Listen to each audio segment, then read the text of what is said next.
الف اللہ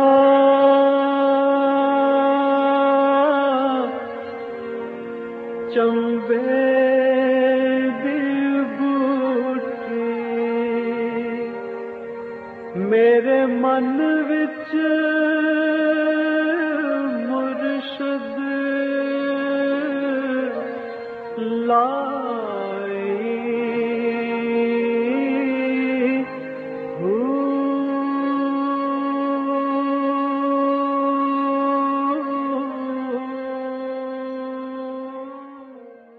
بسم اللہ الرحمن الرحیم۔ السلام علیکم، پروگرام المرشد اور میں ہوں منور عتیق۔ ناظرین محترم، آپ کے سوالات اس پروگرام میں اور رہنمائی کے لیے ہمارے ساتھ موجود ہمارے بہت ہی محترم جناب حضرت امیر محمد اکرم امان صاحب۔ آپ سلسلہ نقشبندی اویسیہ کے شیخ ہیں، مترجم قرآن ہیں، مفکر قرآن ہیں، شاعر ہیں، ادیب ہیں، بہت سے حوالے ہیں آپ کے تعارف کے۔ حضرت جی بہت شکریہ، آپ نے وقت دیا۔ سوالات آج بھی ہمارے پاس کافی زیادہ ہیں اور کافی اہم بھی ہیں۔ حافظہ آمنہ لاہور سے ان کا سوال پہلا شامل کرتے ہیں کہ خواتین حلقہ ذکر میں جب کوئی خاتون ذکر کرواتی ہے تو کیا اس کے لیے بھی لازم ہے کہ وہ دائیں طرف بیٹھے یا کہیں بھی بیٹھ کر وہ ذکر کروا سکتی ہے؟ الحمدللہ والصلاة والسلام علی حبیبہ محمد وآلہ وسلم۔ خاتون سے کوئی توجہ نہیں چلتی، اس نے رہنمائی کرنی ہے یا ایک نظم و ضبط ہے، اس نے کہنا ہے کہ اب یہ لطیفہ کرو وہ کرو، ٹھیک ہے، کہیں بھی بیٹھ جائے، دائیں طرف بیٹھ جائے تو بھی کوئی حرج نہیں، کہیں بیٹھ جائے کہیں بیٹھ جائے کوئی اس سے کوئی فرق نہیں پڑتا۔ بالکل ٹھیک ہے۔ زہیر عباس ہیں تلہ گنگ سے، ان کا سوال ہے کہ ہمارا ایمان ہے کہ حضور صلی اللہ علیہ وسلم عالم برزخ میں زندہ ہیں، اگر کوئی اس بات پر ایمان نہ لائے تو کیا اس کے پیچھے نماز ہو سکتی ہے؟ اور اگر وہ شخص مسجد نبوی یا بیت اللہ شریف کا امام ہو تو کیا کیا جائے؟ گزارش یہ ہے کہ یہ ضروریات دین میں سے ہے اور مسجد نبوی یا بیت اللہ کی جماعت چھوڑنی نہیں چاہیے، عالمی اجتماع ہے مسلمانوں کا۔ تو اگر کوئی کلمہ پڑھتا ہے اور یہ نہیں مانتا تو اللہ کریم اس سے حساب لیں گے، ہم کوئی حساب لینے والے تو نہیں۔ صحیح، بالکل ٹھیک، بالکل صحیح۔ ایک بندہ کلمہ پڑھتا ہے، قرآن شریف پڑھتا ہے، قرآن کا حافظ ہے، امامت کرا رہا ہے، تو نماز تو مل کے پڑھنی چاہیے۔ بالکل ٹھیک ہے، آگے اس کے جو نظریات ہیں وہ غلط ہیں، یہ ہیں، اس کا حساب اللہ کریم نے لینا ہے۔ ہم اپنی فکر کریں، اپنے نظریات صحیح رکھیں، دوسروں پر شور ڈالنے کی کیا ضرورت ہے؟ ہمیں کیا پتہ دل میں وہ کیا مانتا ہے کیا نہیں مانتا۔ بالکل صحیح ہے۔ کتنے ایسے ہیں جو زبانی مانتے ہیں تو ان کو سمجھ نہیں آ، دل سے نہیں مانتے، کتنے ایسے ہیں جو دل سے مانتے ہیں، زبانی ایک دھڑ پال رہے ہوتے ہیں ہم ادھر۔ بالکل صحیح، تو یہ بالکل کام صحیح، اللہ کریم کا حساب لینا ہمارا نہیں ہے۔ بالکل صحیح ہے۔ حضرت جی ٹانک سے عبداللہ خان، انہوں نے چونکہ 4-5 میسج کیے ہیں اس لیے میں نے ان کا وہ شامل کر لیا۔ یہ کہتے ہیں جی میرے لیے اور میرے چچا جان کے لیے دعا فرمائیے کہ پریشانیوں سے ہمیں نجات مل جائے۔ اللہ کریم آپ کو اور آپ کے چچا جان کو نجات دے اور تمام مسلمانوں کو عافیت میں رکھے، ہم تو سب کے لیے دعا کرتے ہیں، لیکن پریشانیاں بھی بعض اوقات ہماری اپنی بنائی ہوئی ہوتی ہیں، بعض چیزیں ایسی ہوتی ہیں جو ہمارا حصہ نہیں ہے، ہم ان کے لیے اصرار کرتے ہیں تو پریشانی بن جاتی ہے۔ بالکل ٹھیک بات، اللہ کی تقسیم پہ راضی رہیں تو پریشانیاں کم ہو جاتی ہیں، کم ہو جاتی ہے، تو بلکہ کچھ پریشانی تھوڑا سا رہتی ہے۔ آپ بھی اپنے آپ کے ساتھ رعایت کریں بالکل صحیح، اور جو اللہ دیتا ہے اس پہ قناعت کر لیں۔ قناعت کریں، بے شک بے شک۔ ایک اور سوال ہے، یہ صداقت علی ہیں گلگت بلتستان سے، انہوں نے سوال، چونکہ گلگت بلتستان سے ہے تو وہاں پہ شاید یہ سوال بہت عام ہوگا ان کے لیے، یہاں پہ تو یہ ایک عام درجے کا سوال ہے، حقوق اللہ زیادہ اہم ہے یا حقوق العباد؟ گزارش یہ ہے جی کہ حقوق العباد اور حقوق اللہ کوئی دو الگ چیزیں نہیں ہیں، بالکل صحیح، ایک ہی بارگاہ کا حکم ہے دونوں۔ حقوق العباد کس نے فرض کی ہے؟ اللہ تعالیٰ، اللہ نے۔ حقوق اللہ کس کے ہیں؟ اللہ تعالیٰ کی۔ حقوق العباد بھی اللہ نے ہی فرض کیے ہیں اور دونوں کی اہمیت اپنی اپنی جگہ مسلمہ ہے اور دونوں میں اللہ ہی کی اطاعت مقصود ہے۔ بالکل صحیح، تو ان کو الگ کر کے دیکھنا غلط ہے. یہ کام دو الگ الگ ہیں لیکن حکم دینے والی ہستی ایک ہی ہے, اللہ وحدہ لا شریک کی. جہاں سے ہم توڑیں گے تو نافرمانی اللہ ہی کی ہوگی. حقوق العباد میں کریں گے تو بھی اللہ کی نافرمانی ہے, حقوق اللہ میں کریں گے تو بھی اللہ کی نافرمانی. بالکل صحیح, بالکل صحیح بات ہے. رحیم بخش ہیں, ڈسٹرکٹ بار خان ہے کوئی, پتہ نہیں کہاں پہ ہے, میرے علم میں نہیں ہے. ویسے اولاد میں سے اگر کوئی حافظ قرآن ہو تو کیا وہ اپنے ماں باپ کو جنت میں لے جا سکتا ہے؟ بھائی یہ معاملہ تو جب ہم آپ وہاں جائیں گے تو دیکھیں گے. یہاں تو امید ہی کی جا سکتی ہے, ہر بندہ امید پہ لگا ہوا ہے. انجام کیا ہوگا یہ تو اللہ کے پاس, اللہ کے پاس ہے. بالکل ٹھیک ہے. اور جن میں خلوص ہوگا اور حفاظ قرآن قبول بارگاہ الوہیت میں ہو گئے اور انہوں نے حفظ کے مطابق عمل اور عقیدہ بھی رکھا تو بہت بڑا درجہ ہوگا ان کا. شاید کئی لوگوں کو بخشوانے کا سبب بن جائیں, والدین کو, بہن بھائیوں کو, پڑھانے والوں کو. یہ تو اللہ جانے, جب ہوگا تو دیکھا جائے گا.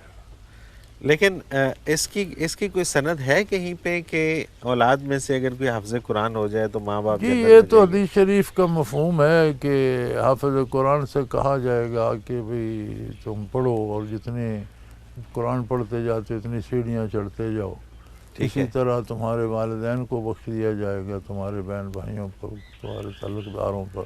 تو وہ تو بشارتیں ملتی ہیں. ٹھیک ہے, اب بات قبولیت کی ہے.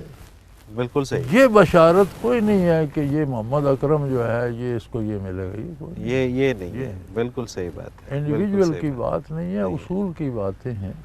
بالکل ٹھیک تو بات ہے. ویسے بہت بڑا اللہ کریم کا احسان ہے, بڑا مبارک ہے حافظ ہونا, بہت بڑی اللہ کی رحمت ہے. بالکل ٹھیک, بالکل ٹھیک. اسامہ جہلم سے, المرشد پروگرام بہت اچھا اور معلوماتی ہے. حضرت جی میرا سوال یہ ہے کہ ہم نے آج اسلام کا امیج اتنا خراب کر دیا ہے کہ غیر مسلم اسلام میں آنے سے ڈرتے ہیں اور اسلام قبول نہیں کرتے. کیا آخرت میں ہمیں اس کا جواب اللہ تعالیٰ کو دینا پڑے گا؟ جواب تو جی ہر بات کا دینا پڑے گا. یہ تو ہر عمل کا, ہر عقیدے, ہر نظریے, ہر فکر کا جواب ہوگا. اللہ معاف فرمائے.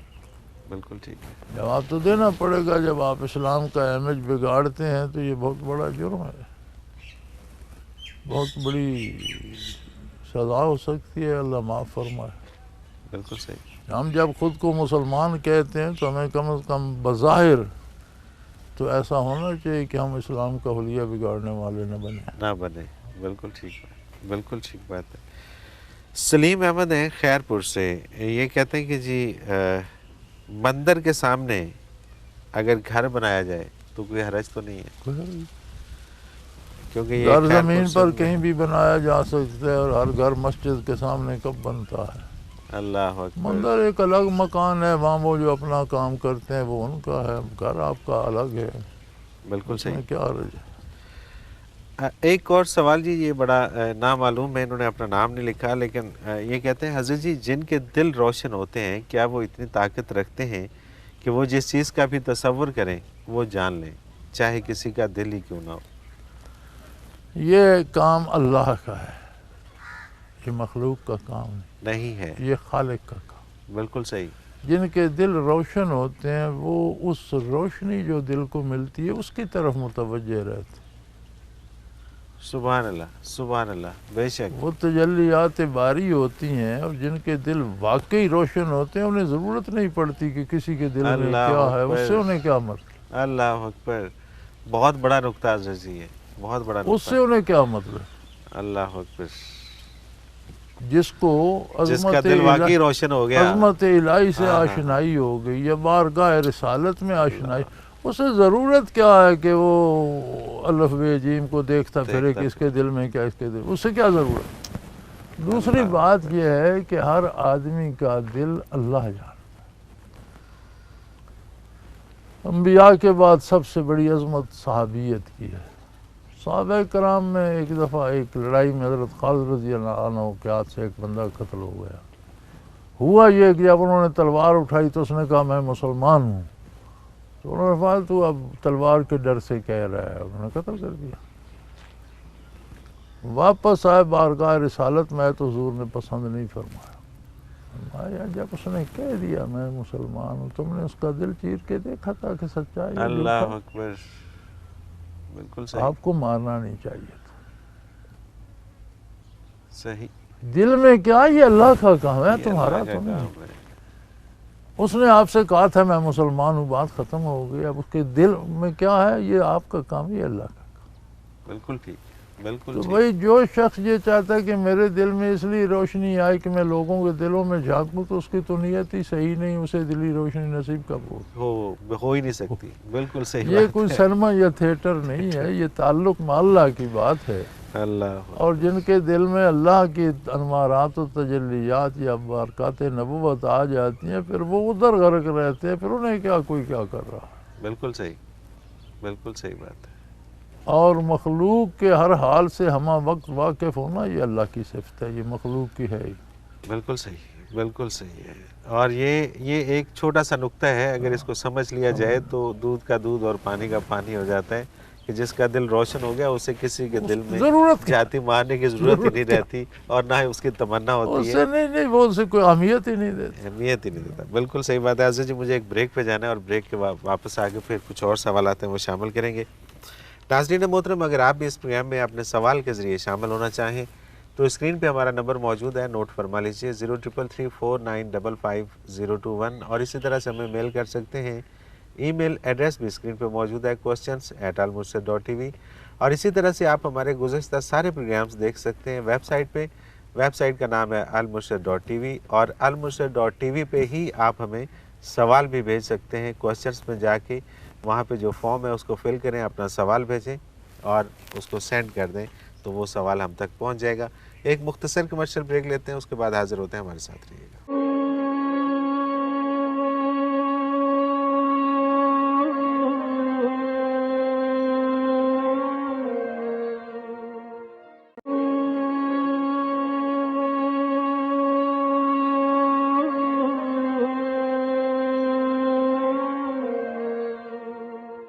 پروگرام میں ایک بار پھر خوش آمدید. ناظرین محترم، آپ کے سوالات اور رہنمائی کے لیے ہمارے ساتھ موجود ہمارے بہت ہی محترم جناب حضرت امیر محمد اکرم اوان صاحب. حضرت جی اگلا سوال شامل کرتے ہیں ڈاکٹر فیصل قریشی صاحبال سے.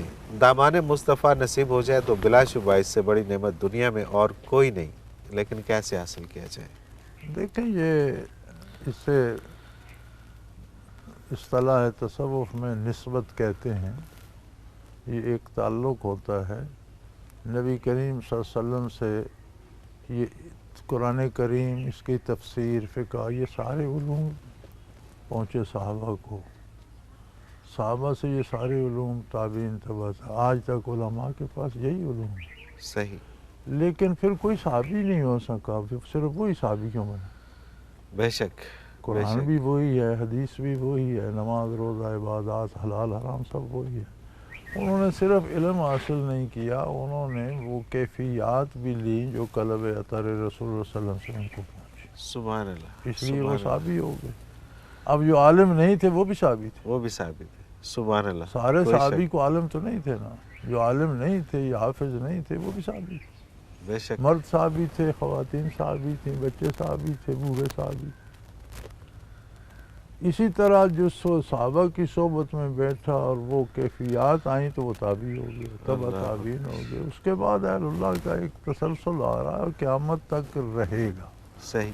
علوم ظاہری بھی قیامت تک رہیں گے، کیفیات باطنی بھی قیامت تک رہیں گے. آپ کوئی صاحب نسبت تلاش کریں اور اس کے پاس بیٹھ کر محنت کریں، وہ طریقہ بھی آپ کو سکھائے اور کیفیات بھی عطا کرے. سبحان اللہ، سبحان اللہ. اور اس کے لیے عالم ہونے کی کوئی شرط نہیں ہے. عالم ہو جاتا ہے بندہ جی. ٹھیک ہے. عالم ہونا اتنا ہی ضروری ہے، کیونکہ فرائض کا جاننا فرض ہے، سنت کا جاننا سنت ہے، واجب کا جاننا واجب ہے، نفل کا جاننا. ضروریات زندگی ہر بندہ جانتا ہے، جائز کیا ناجائز کیا. بالکل ٹھیک ہے. بات صرف عمل کی رہ جاتی. عمل کی رہ جاتی. آگے وسیع علم حاصل کرنا وہ ایک اور بات ہے، لیکن پاک ناپاک، حلال حرام، جائز ناجائز تو ہر بندہ جانتا ہے. بالکل کون نہیں جانتا؟ بالکل صحیح. بالکل ٹھیک ہے. عمل نہ کرنا یہ ایک الگ بات ہے. بالکل صحیح. میجر تصور خان پشاور سے. یہ کہتے ہیں کہ اس آیہ کریمہ پہ روشنی ڈالیے گا. کل روح من امر ربی. کل الروح من امر ربی. یہ سوال کیا تھا مشرکین مکہ نے نبی کریم صلی اللہ علیہ وسلم پر یہود کے علماء کے مشورے سے کہ روح کی حقیقت بتائیے. ٹھیک ہے.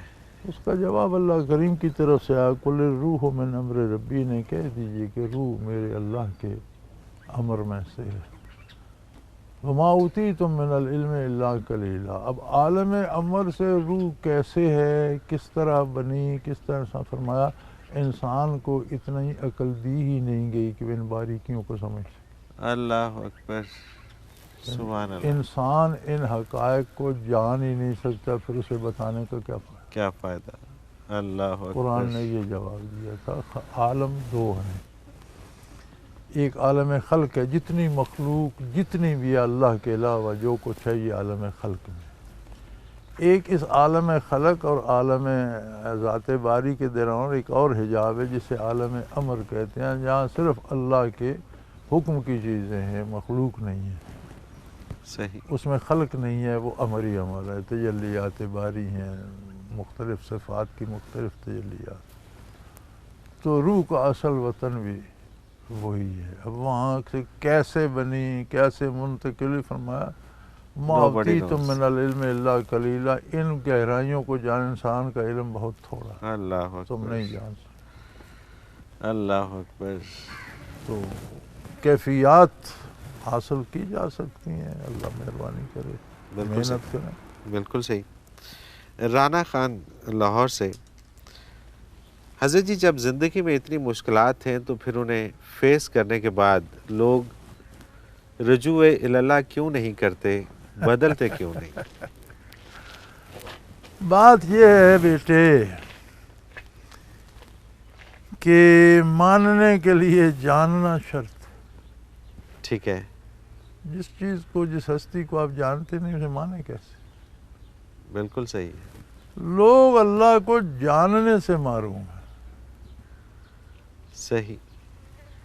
تھک ہار کر کہہ دینا کہ ایک اللہ ہے ایک اور بات ہے. یہ تو جنہیں قرآن کافر کہتے ہیں وہ بھی مانتے تھے کہ ایک اللہ ہے. یہ ایک مجبوری ہے. اسے کس نے بنایا، اس نے، اسے کس نے، اس نے، چلتا رہتا ہے تسلسل. پھر آخر ایک نام آ جاتا ہے کہ اللہ نے سب کو بنایا. بے شک بے شک. ایک مجبوری ہے. اب کافر کہتے ہیں، نبی سے کہہ رہے ہیں کافر کہ یہ اللہ پر جھوٹ بول رہا ہے. اس کا مطلب ہے کہ وہ اللہ کو تو مان، اللہ کو تو مانتے ہیں. بالکل. لیکن کیسے مان؟ تھک ہار کر بھائی ایک ہستی ہے. جی بالکل ٹھیک.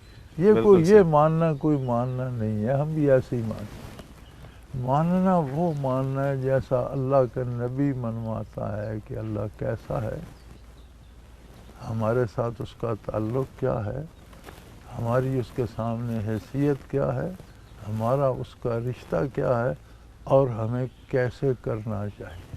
سبحان اللہ. بالکل ٹھیک. بالکل صحیح. اگر یہ سارا ہم نہ جانتے ہوں تو مانے کیسے؟ تو یہ لوگوں کا کہہ دینا میں اللہ کو مانتا ہوں، یہ تو دیکھو وہ حضرت صالح علیہ السلام کی قوم کے لوگوں نے کہا کہ انہیں ان کے خاندان سمیت قتل کر دو اور پھر ہم مکر جائیں گے، ہم تو یہاں تھے ہی نہیں. تو قوم کو کیا بگاڑ لے گا؟ تو یہ معاہدہ وہ کر رہے تھے. قرآن کریم میں ایک دوسرے کو کہہ رہے تھے تقاسموا باللہ، اس پر اللہ کی قسمیں اٹھاؤ. صحیح. اللہ کو تو وہ بھی مان رہے ہیں یار، پھر تو وہ مسلمان ہوئے. منصوبہ کر رہے نبی کے قتل کرنے، یوں مسلمان نہیں ہوتے. اللہ کو ایسا مانتے جیسا صالح علیہ السلام منواتے ہیں تو پھر بات. صحیح. بالکل صحیح. کیونکہ بغیر نبی کے کوئی جان ہی نہیں سکتا کہ اللہ کو کیسے مانا جائے. وہ اپنی پسند سے ایک مافوق الفطرت طاقت مان لیتا ہے، بس بات ختم. پھر وہ کہتا ہے یہ مجھ سے بہت دور ہے، درمیان میں کوئی ہو جو میری بات وہاں تک پہنچائے. پھر مختلف چیزوں کی پوجا کرنے لگ جاتا ہے. یہ میری درخواست ما یعبدون الا لیقربونا الی اللہ زلفی. ہم ان کی پوجا تو اس لیے کرتے ہیں کہ ہمیں اللہ کا قرب عطا کر دیں، اللہ کے ہمارے سفارشی بن. تو یار یہ سارے بات، یہ ماننا نہ ماننا. بالکل صحیح. ماننے کے لیے جاننا شرط ہے. جانیں گے کہاں سے؟ یہ اللہ کا نبی بتا سکتا ہے کہ اللہ کیسا ہے، اس کی ذات کیسی ہے، اس کی صفات کیسی ہیں. پھر ویسا مانیں. تو پھر بات آ جائے گی کہ میں کہاں کھڑا ہوں اللہ کی بارگاہ میں، پھر پتہ چلے گا کہ تم مخلوق ہو، اس پر تمہارا یہ حق ہے، تمہیں اس کی اطاعت کرنی ہے، اسے تم پر مہربانیاں کرنی، وہ کر رہا ہے تم اطاعت نہیں کر رہے، اللہ تو پھر جا کر بات بے شک، بنتی ہے۔ تو بے یہ شک۔ جو عمومی ہمارا ہے، اللہ یہ جھوٹ بھی قبول کر لے اور سب کو بخش دے، ہم تو کہتے ہیں، لیکن بھائی اس میں کوئی حقیقت نہیں ہے، کوئی وزن نہیں ہے اس ماننے میں جسے ہم ماننا گئے۔ بالکل صحیح، بالکل صحیح۔ آپ کیسے اللہ کو اللہ مانتے ہیں جب آپ اس کی بات نہیں مانتے؟ فائدہ ہی گناہ ہوا پھر۔ آپ کہتے ہیں میں اس کو ملک کا وزیر اعظم تو مانتا ہوں، اس کی بات نہیں مانوں گا، نہیں تو کیا فائدہ، کیا مانا آپ؟ اس کے پاس اگر کوئی اختیار ہی نہیں ہے، آپ اس کے اختیار کی تعمیل ہی نہیں نہیں کرتے، کرتے تو مانا پھر فائدہ کیا ہوا، اس کو نہ یہ مانیں، تو اس تھا کو چھوڑے کار ہی نہ۔ کر کہہ دینا کہ کوئی ایسی ہستی ہے، یہ اور بات۔ یہ اور بات ہے، بالکل ٹھیک بات اور ہے۔ جب مانا جائے اللہ کے نبی سے پوچھ کر اس کے مطابق تو پھر بہت کچھ ماننا پڑ جاتا ہے۔ اللہ اکبر، بے شک، بے شک۔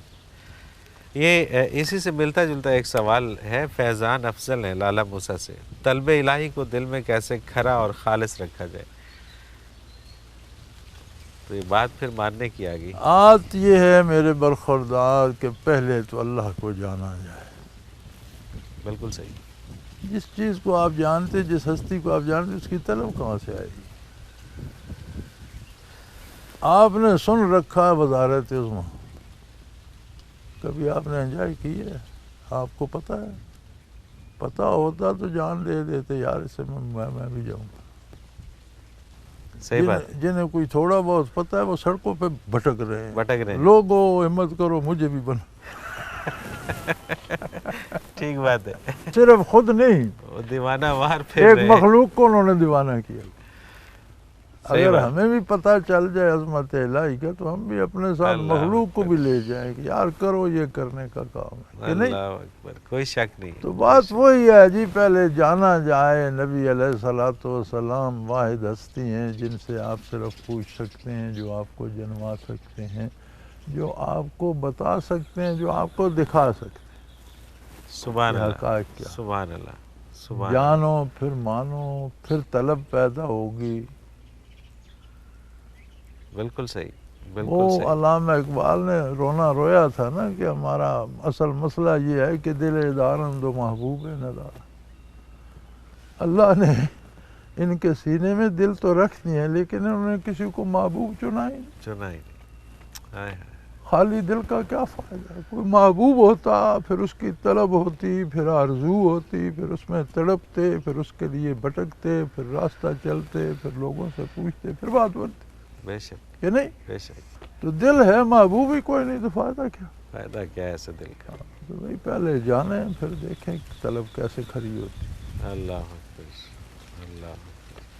حضرت جی ایک بریک پہ جانا ہے اور بریک سے واپس آ کے کچھ اور اہم سوالات ہیں وہ شامل کریں گے۔ ناظرین محترم، اگر آپ بھی اس پروگرام میں شامل ہونا چاہیں، اپنا کوئی سوال ہمیں بھیجنا چاہیں تو اسکرین پہ ہمارا نمبر موجود ہے، نوٹ فرما لیجیے 0334955021، اور اسی طرح سے ہمیں آپ میل کر سکتے ہیں۔ ای میل ایڈریس بھی اسکرین پہ موجود ہے questions@almurshid.tv، اور اگر آپ ہمارے گزشتہ سارے پروگرامز دیکھنا چاہیں تو ایک ویب سائٹ ہے almurshid.tv، آپ اس پہ جائیں اور ہمارے سارے پروگرام آپ دیکھ سکتے ہیں، اور وہیں سے ہمیں آپ سوال بھی اپنے بھیج سکتے ہیں۔ ایک مختصر کمرشل بریک، اس کے بعد حاضر ہوتے ہیں، ہمارے ساتھ رہیے گا۔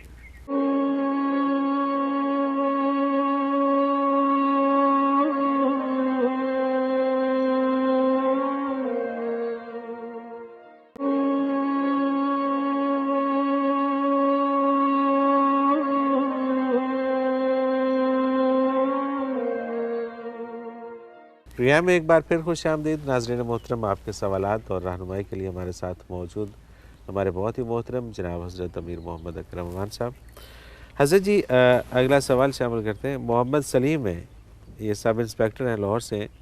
اقبال کے ایک شعر کے اس مصرع پہ روشنی ڈال دیجیے، رہ گئی رسم اذاں روح بلالی نہ رہی۔ میرے خیال میں اب جو اس سے پہلے 2-3 سوال ہوئے ہیں تو ہم یہی بحث اس پہ کرتے رہے ہیں بالکل ٹھیک بات ہے کہ ایک تو ہوتی ہے دنیاوی علوم اور رسومات، ایک ہوتی ہیں ان کی کیفیات۔ آپ ایک جملہ سنتے ہیں اور بھڑک اٹھتے ہیں، بندے کو مارنے کو دوڑتے ہیں، کیوں؟ ایک جملہ ہی ہے نا، یہ اس جملے کے اندر کیفیت ہے جسے آپ کے قلب نے، دماغ نے وصول کیا، دل تک پہنچایا اور آپ کو غضب بڑھا۔ بالکل ٹھیک، ورنہ تو چند الفاظ ہی تھے نا۔ جی ہاں، ایک جملہ آپ سنتے ہیں، آپ کا دل باغ باغ ہو جاتا ہے، بندے کو دعائیں دیتے ہیں، اسے چوم لینے کو دل کرتا ہے، صحیح بات، کیوں؟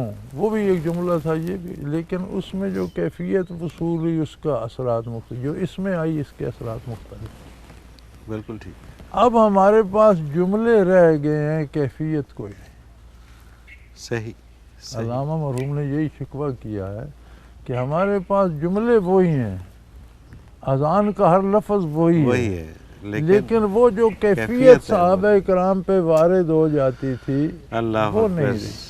اللہ ہمارے اکبر، ساتھی ہوتے تھے ایک ڈاکٹر صاحب سیالکوٹ میں، اور وہ عموماً پچھلے پیر اپنے کلینک پہ آتے تھے، 3-4 بجے آ جاتے تھے اور پھر عشاء تک کلینک کرتے تھے۔ پہلا پیر کچھ اور کرتے ہوں گے، یہ جو بھی، آئی ڈونٹ نو۔ صحیح، تو بڑے مزے کے آدمی تھے، پھر بیچارے ایک ایکسیڈنٹ میں شہید ہو گئے۔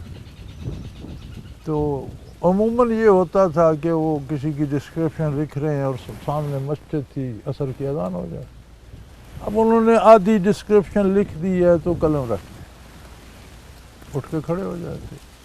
مریض کہتے ہیں ڈاکٹر 2 سطریں لکھنی ہیں، اب لکھ کے چلے جائیں مسجد سے۔ جانتے ہو کون بولا رہا؟ اللہ اکبر، یہ آواز کس نے لگوائی ہے پتہ؟ نماز سے فارغ ہو کر آ کر لکھو۔ میری یہ جرأت کہ اللہ بلا رہا ہے آج اور میں کہوں میں لکھ کے آتا ہوں۔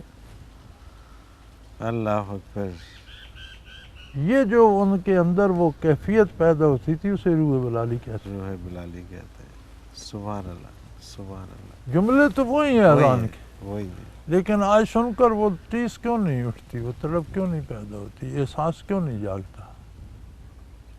تو وہی علامہ نے کہا ہے کہ رہ گئی رسم اذان، اللہ روح بلالی نہ رہی، کیا بات، واہ، صحیح۔ سکندر دبئی سے، انسان کی منزل کیا ہے؟ قرب الہی، قرب الہی، مقصد تخلیق۔ حدیث قدسی ہے، کنت کنزا مخفیا، میری ذات ایک ایسا خزانہ تھی جو سب سے مخفی، چھپا ہوا تھا، کوئی نہیں جانتا۔ بے شمار مخلوق تھی، آسمان تھے، عرش تھے، فرشتے تھے، زمینیں تھی، مخلوقات تھی، سب حکم کے تابع۔ صحیح، پوری مخلوق میں کوئی آنکھ اٹھا کر سوال نہیں کر سکتا کہ اللہ کون ہے، کہاں ہے، کیسا ہے۔ حکم کیا ہے؟ تعمیل ارشاد کی، آسمان ہے، زمین ہے، بادل ہے، ہوا ہے، قطرہ ہے یا ذرہ ہے، فرشتے ہیں یا آسمانی مخلوق ہے، خود آسمان ہے یا زمین، سب حکم کے تابع۔ سبحان اللہ، میں احببت ان اعرف، پھر مجھے یہ بات پسند آئی، کوئی میرا جاننے والا ہونا چاہیے کہ یہ تو میرے حکم کے تابع ہیں، کوئی ایسا ہو جسے میں حکم کے تابع کر کے اپنے سامنے نہ جھکاؤں بلکہ اسے اختیار دے دوں، اسے اپنا آپ جنواؤں، وہ اپنی حیثیت کے مطابق مجھے جان سکے اور پھر وہ فیصلہ کرے کہ نہیں اس کے سامنے جھکنا چاہیے۔ اللہ اکبر، خلقت الخلق، تو میں نے انسان کو، مخلوق کو پیدا کر دیا، اسے وہ شعور بخشا، واحد مخلوق ہے ساری مخلوق میں انسان، جس کے دل میں سوال پیدا ہوتا ہے کہ اللہ کون ہے، کہاں ہے، کیسا ہے۔ بے شک، پھر وہ جب چاہتا کہ نہیں میں اسے سجدہ نہیں، کیوں کہتے نہ کرو، ہاں جب آؤ گے بات کریں گے اللہ کہ اکبر، یہ میں نے تم پر کتنا انعام کیا تھا اور تم نے کتنی گستاخی اور جرت کی۔ بالکل صحیح، یہ کائنات کیا ہے؟ وہ یہ شاعر بڑے کام کی باتیں بعض اوقات کر جاتے ہیں، بعض اوقات جھک بھی مار جاتے ہیں، بعض اوقات کام کی بات بھی کر جاتے ہیں۔ تو اس نے کہا تھا کہ رخ روشن کے آگے شمع رکھ کر وہ یہ کہتے ہیں، رخ روشن کے آگے شمع رکھ کر وہ یہ کہتے ہیں ادھر جاتا ہے دیکھیں یا ادھر پروانہ آتا ہے. کیا بات. یہ کائنات اللہ ذات باری کے سامنے ایک دیا جل رہا ہے. اللہ اکبر. انسان ایک پروانہ ہے، دیے پہ جل مرتا ہے یا جمال باری پہ جاتا ہے. اب یہ اس کے پاس چائس ہے. اس کی منزل یہ ہے کہ وہ آگ میں نہ جلے، جمال باری پہ فدا ہو. اللہ بھٹک گیا تو دیے پہ جل جائے گا. بس یہ انسان کی منزل ہے. بالکل صحیح. اگلا سوال حضرت جی عبد الحسیب کراچی سے. میں نے کہیں پڑھا ہے کہ موت پہ بھی بیعت کی جاتی ہے، یہ کب اور کیوں کی جاتی ہے؟ یہ سنت ہے نبی کریم صلی اللہ علیہ وسلم کی کہ بیعت رضوان جب ہوئی تھی، حضور جب پہلی دفعہ عمرہ کرنے کے لیے گئے اور حدیبیہ میں روک دیے گئے، اہل مکہ نے رکاوٹ ڈالی تو 1400 کے قریب صحابہ کرام ساتھ تھے. تو حضور صلی اللہ علیہ وسلم نے بیعت لی تھی اس بات پر کہ ہم سب جان دے دیں گے، کوئی میدان نہیں چھوڑے. صحیح. آخری آدمی آخری سانس تک بھی لڑیں گے. تو یہ سنت ہے اور جہاد کی غرض سے کی جاتی ہے، کوئی ایسا عظیم مقصد ہو تو. بالکل صحیح. اور یہ سنت ہے، سنت کی جاتی ہے. تہمینہ حسین لاہور سے. حضرت جی میرے ایک اسٹوڈنٹ نے آپ سے یہ سوال عرض کرنے کی درخواست کی ہے، سو میں کر رہی ہوں. سورہ مومن کی آیت نمبر 44 میں ہے کہ میں نے اپنے کام اللہ کے سپرد کیے. اس کی وضاحت فرما دیجیے. افوض امری الی اللہ. جی. یہ اسے دوسرے لفظوں میں آپ توکل یا اس کا ترجمہ کر کے بھروسہ کہہ سکتے. ٹھیک ہے. کام یہ ہوتا ہے کہ کام سارے ہی اللہ کرتا ہے، بندہ مانتا ہے یا نہیں مانتا. ٹھیک ہے. اگر وہ صحیح ہوتے ہیں تو اللہ کی طرف سے ہوتے ہیں، جب ان میں خرابی آتی ہے تو یہ بندے کا اپنا لچ ہوتا ہے جو درمیان میں وہ تل لیتا ہے. صحیح صحیح. جس کی وجہ سے کام بگڑتے ہیں. ٹھیک ہے. ظہر الفساد فی البر والبحر بما کسبت ایدی الناس. سمندروں میں طوفان آتے ہیں، زمینوں پہ تباہی آتی ہے لوگوں کے کردار کی وجہ سے. صحیح. بالکل ٹھیک. یعنی جب ہم اپنا لچ ڈالتے ہیں یہ کام ایسے ہونا چاہیے، اس میں اپنی ایفرٹ ڈالتے ہیں تو خرابی ہو جائے. لیکن اللہ کا قانون یہ ہے کہ جس بات کو تمہارے ذمہ لگایا ہے وہ تم پوری کرو. ٹھیک ہے. کام کیا ہونا ہے وہ اس میں کرو. اسباب اختیار کرنا اللہ کا حکم ہے اور یہ عبادت ہے کہ آپ روزی کے لیے ملازمت اختیار کرتے ہیں، یہ اللہ کا حکم ہے. اب اس میں رشوت نہ لیں، چوری چکاری نہ کریں، کام چوری نہ کریں، تنخواہ حلال کی لیں، تو اپنی حاجات اللہ کے سپرد کریں، اللہ اسی میں پوری کر دے گا. بالکل صحیح. بالکل صحیح. کہ نہیں؟ بالکل ٹھیک ہے. تو افوض امری الی اللہ، یہ آیت کریمہ یہ ہے، اس کا مطلب ہے کہ اپنے کام اللہ کے سپرد کرو، خود اسباب تک رہو کہ یا اللہ بالکل صحیح. میں یہی کر سکتا ہوں. اور اسی میں اطمینان ملے گا. دیکھیں نا نبی کریم صلی اللہ علیہ وسلم جب بدر میں تشریف لے گئے تو 313 جن میں کچھ ضعیف، کچھ بچے اور 1000 کا لشکر جرار جو مکہ مکرمہ کے چنے ہوئے شاہ سواروں اور تجربہ کار جنگجوؤں پہ مشتمل تھا. مقابلے کی تو کوئی بات نہیں بنتی.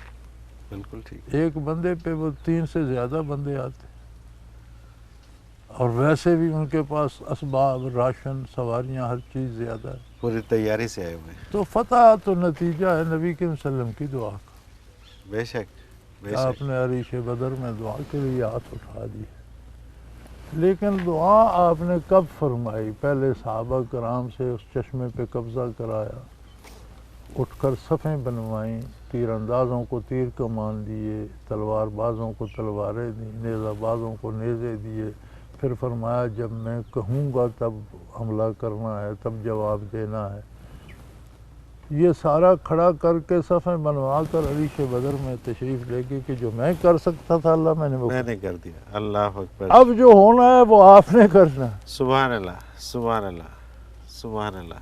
کوئی شک نہیں. یہ ہے افوض امری الی اللہ کہ آدمی پورے جائز حلال اسباب اختیار کر کے کام کے لیے اس پہ جھٹ نہ ہو جائے کہ میں نے یہ کر لیا تو ہو جائے گا. نہیں،